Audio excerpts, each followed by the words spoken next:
এই গাড়ি তো নাই, আজ তো এক বাড়ি। গাড়ির ভিতরেই আছে কোটি টাকার বাড়ি। এই বাড়িতে নাই এমন কোনো জিনিস। দেখতে থাকুন ফুল ভিডিও, মন ভরে যাবে সারা জীবনের জন্য।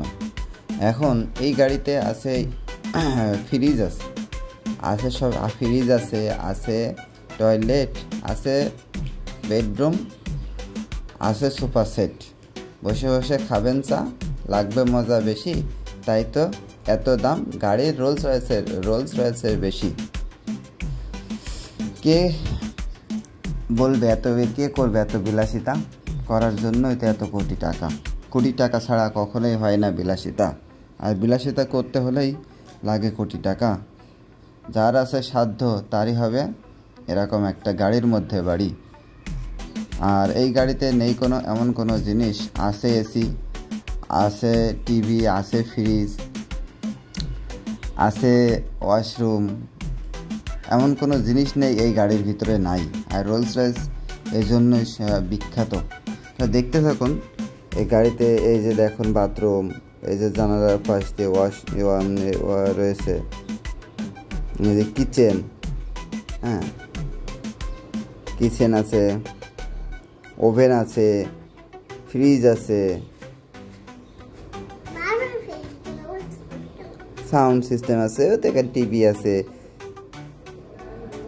এটা দেখেন আরও কোটি টাকার গাড়ি। এই গাড়ির ভিতরে থাকতে হবে, কোনো বোঝা যাবে না আপনি কোথায় আছেন বাড়িতে আছেন না গাড়িতে আছেন। গাড়ির ভিতরে গাড়ি যেমন গাড়ি তেমন হচ্ছে নারী, দুটাই বিখ্যাত। দেখতে অনেক সুন্দর। আর ভিতরে বসে থাকার জন্য কি বলবো, এমন কোনো জিনিস নাই ভিতরে, মজা শান্তি নাই। যা চাবেন তাই পাবেন গাড়িতে। সিট দেখছেন কোথায় কমনে ঘোরানোর জন্য কি ঘোরে, যেমনে মন সেমনেই ঘোরাতে পারবেন। এই ঘোরাতে সামনে লাইট, কত সুন্দর, দেখতেই অসাম। এই যে আরেকটা গাড়ি দেখুন, এই যে ছাতা। রোলস রয়েস মানে কোটি টাকার ছাতা, আর ছাতা থাকবে মানে রোলস রয়েস মানে সেই ছাতার ভিতরে আছে অনেক মজা থাকবে। বৃষ্টি হবে, বৃষ্টির মধ্যে ছাতা নিয়ে যাবে। এটা আবার কি? ওমা, এটা যে টয়লেট, কিচেন রুম। তাড়াতাড়ি দেখুন এত সুন্দর ভিডিও।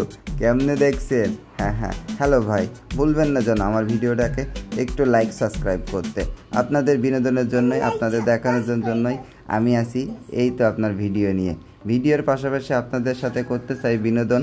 আপনারা পাশে থাকলে আমি করব এরকম গাড়ি বাড়ি একদিন ইউটিউবের টাকা দিয়ে। আপনারা প্লিজ আমাকে একটু সহযোগিতা করবেন, আমার ভিডিওটা একটু লাইক কমেন্ট শেয়ার করে দেবে। ওমা, এটা কি রোলস রয়েস? ওয়াও, এই তো সেই কোটি টাকার গাড়ি। নাসার থাকে না কোনো দিন কোনো জায়গায় ভারী। গাড়ির ভিতরে আছে কয়টা সিট, দেখতে মজা ভালোই লাগে। গাড়ি দেখুন আর ভাবুন, এমন একটা গাড়ি যদি আপনার থাকতো আপনি কি করতেন, কোথায় যাইতেন?